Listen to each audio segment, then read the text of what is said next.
James chapter 3 opens with this: "My brethren, be not many masters, knowing that we shall receive the greater condemnation. For in many things we offend all. If any man offend not in word, the same is a perfect man, and able also to bridle the whole body." James starts by talking about responsibility tied to speech. He's saying that when someone speaks with authority, especially when they teach or guide others, their words carry real consequences. What gets said doesn't just disappear. It shapes how people think, how they act, and sometimes how they see themselves. He follows that by pointing out something most people already know. Everyone stumbles in different ways, but speech is where control breaks down quickly.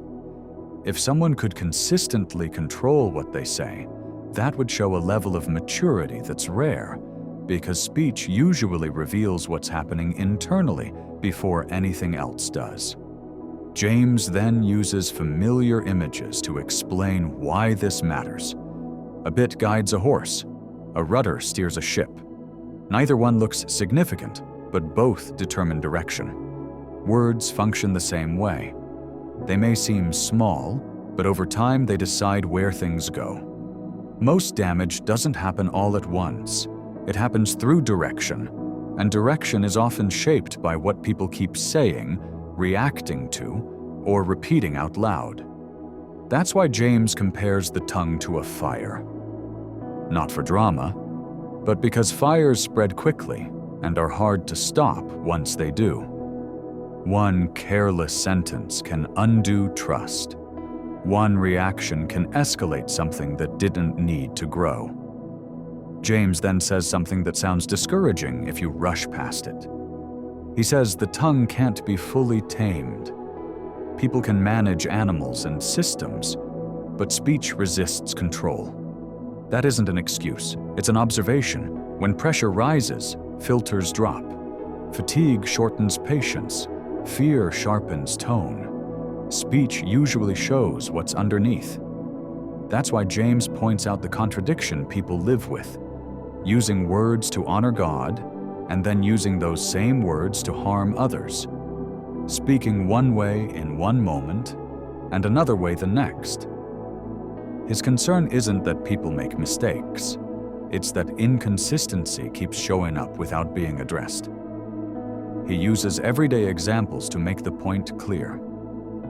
Fresh water and salt water don't come from the same source. Fig trees don't produce olives. When the same kind of harmful speech keeps appearing, it points to something deeper that needs attention. Then James turns to wisdom. He asks who among you is wise and understanding, and he answers that question by pointing to behavior. Wisdom isn't shown by how much someone knows or how confidently they speak. It shows up in how someone lives, especially when pressure is present.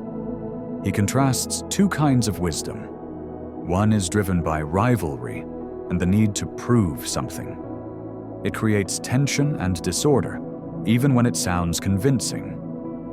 The other kind of wisdom produces a different result. It shows up as gentleness, openness, mercy, and consistency. It doesn't escalate everything it touches. James ends the chapter by talking about peace.